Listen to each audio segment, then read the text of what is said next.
Learn. I'm Kristina Whitney. And I'm Kim Sandberg. And today we're talking about clamshells. Yes. So this is part of our little mini series, a classic design. Yes. So clamshells are so much fun. They are. But we're going to show some different things today with the different machines and different techniques and tools that we can use to make it successful. Perfect, perfect. Well, let's take a look at drawing on the whiteboard first for this classic design. Perfect, let's jump over there. Okay, clamshell. When I do clamshells, I like to start at the bottom and work my way up, but it is possible to start at the top and work your way down, personal preference.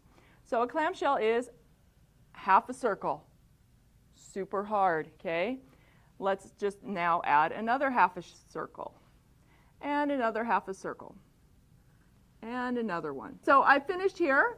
Now I need to travel up so that I can get to do my next row, and I'm just going to do a quarter of a circle, touching the center of that previous design, half a circle, tapping down there, half a circle. And on a real quilt, I would like to keep it straight, but as I'm drawing on a board, I'm doing the best I can without any lines. Then next row, row 3 is the exact same. I'm just jumping over. Oh, that was lovely. Okay, and travel up. And that is kind of clamshell in a nutshell. But I'm going to change it up a little bit. So we'll see if I can draw in a straighter line this time, if I focus.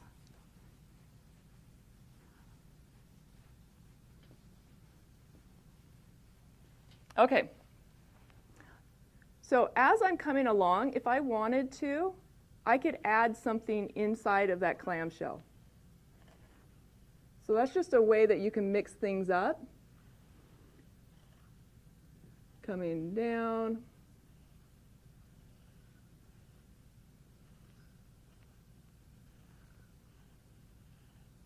Okay. Or I could do my clamshell and then do something in the center. Come over to the next one. And I know I'm definitely writing down because my arm's not that long. Okay? So different ways that you can mix up this clamshell.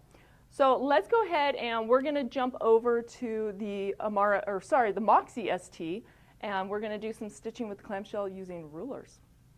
I'm here at the Moxie ST, a stationary machine, meaning a sit-down machine. So I'm going to be moving the fabric, not the machine, as I stitch out this design. This is just like how you would quilt this on your domestic machine. So I am using the multi-clamshell ruler here. It has 4 different sizes on it, which is really great. So it gives me lots of options. I'm going to use this little knob right here, this little bump here. The clam, it makes a 2-inch one.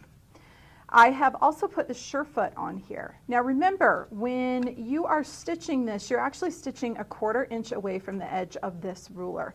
So you'll need to adjust things accordingly, and there's markings on the ruler that can help you out with that. So I'm going to go ahead and just make sure that I'm starting down there, and then we're going to go ahead and stitch around this.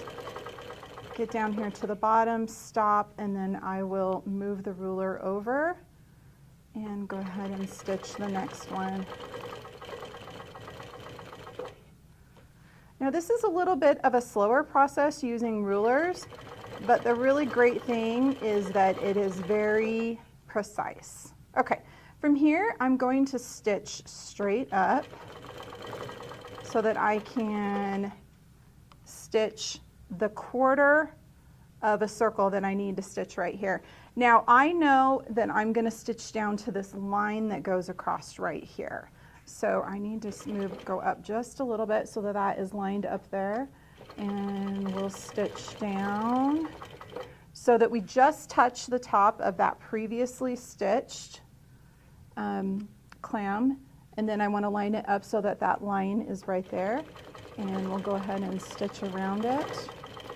Do that next one. Be really careful I don't go out for ice cream, as Kristina likes to say. And then I'll do my next one, keeping even pressure. And then I'll do my last one here.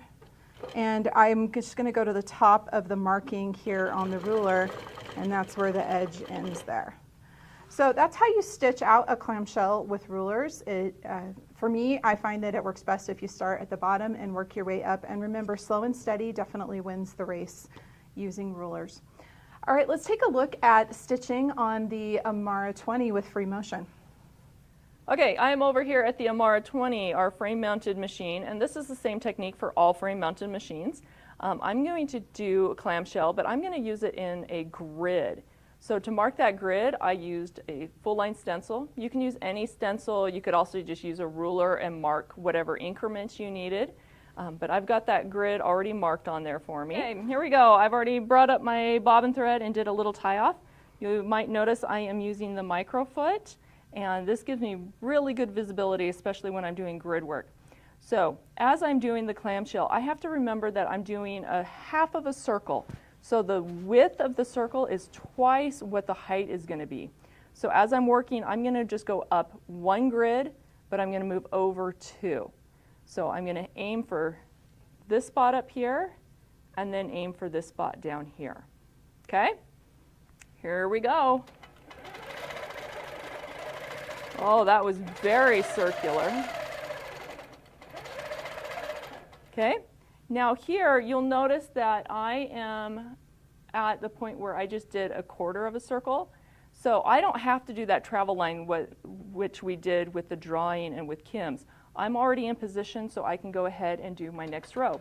So I'm going to come up and down, up and down. Now the best part about this grid work is that when I'm done, the grid's going to go away. So when it's not perfect, that's okay. It'll go away.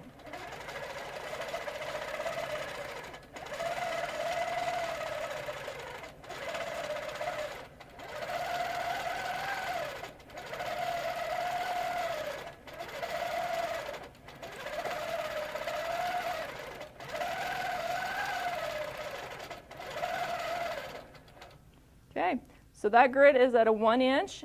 We could change the scale so the density is different, down to like a 1/2 inch, 1/4 inch, whatever you want to be wild and crazy and do, or you can make it larger. Kim, you did a 2 inch, didn't you, on yours? So yeah, you can play around with that density. So that is how you can do it with free motion without using the rulers. And now we're going to jump over and we are going to do the Pro Stitcher. Okay, so we've changed back to the glide foot because we always recommend using the glide foot with Pro Stitcher. And I've already got the area set up on my screen. So we're going to bring in our design from the Pro Stitcher library. And this one is, believe it or not, called Clamshell. You'll also notice we've got a couple of different varieties similar to what I drew on the board earlier. We'll just go with the basic clamshell. We're going to open that. And now we want to put it in here, probably with a few repeats.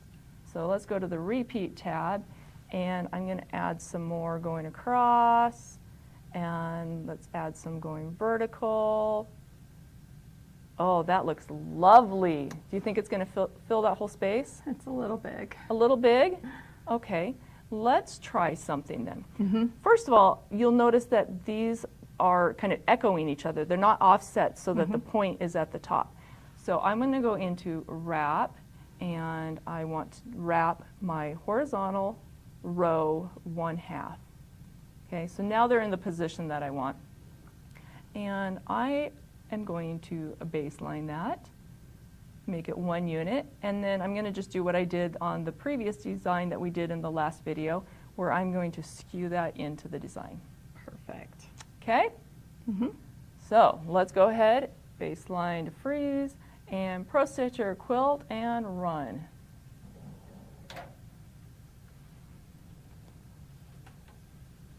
Got to get that bobbin thread up, and resume.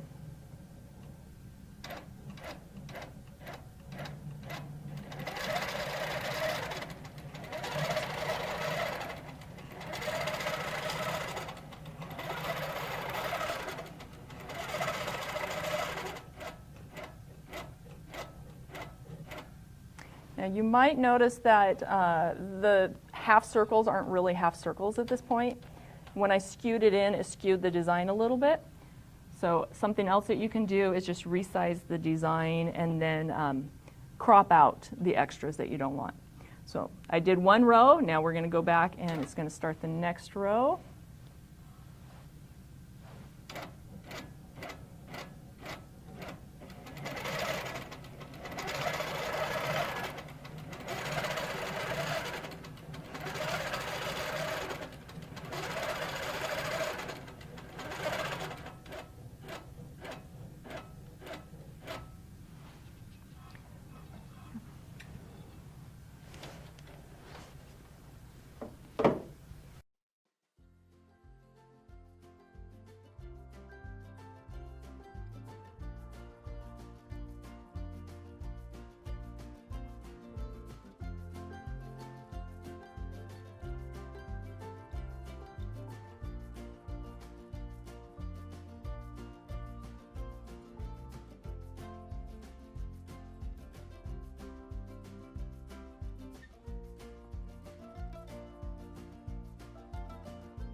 Well, Kristina, that is such a cool, versatile design. And it's such a classic design. Yeah, and it's so simple. You think half of a circle. I think when we started with the Pro Stitcher, that one half circle, you're like, oh, that's kind of boring. But when you combine it and offset it, it becomes fantastic. You can do a lot of fun things with it. For example, here's a picture of my daughter wearing some armor that I made for her. And we took and flipped it around the other way, so it actually looks like scales. I did it on a really small format, and we did it on a shiny fabric with a shiny thread. So this is a design that you can use for more than just like the clamshell. You can use it as like fish scales or waves, or what are some of the other ways you've used it? House roofs. Oh, right. Upside down. Gingerbread. Love Yeah. it. Yep. So, Absolutely. yeah, think about changing the direction of the clamshell. It doesn't always have to be the same direction as what we stitched it out today. So, Exactly. yep. So fun pattern, fun thing to practice. Have fun quilting as you try out this new design.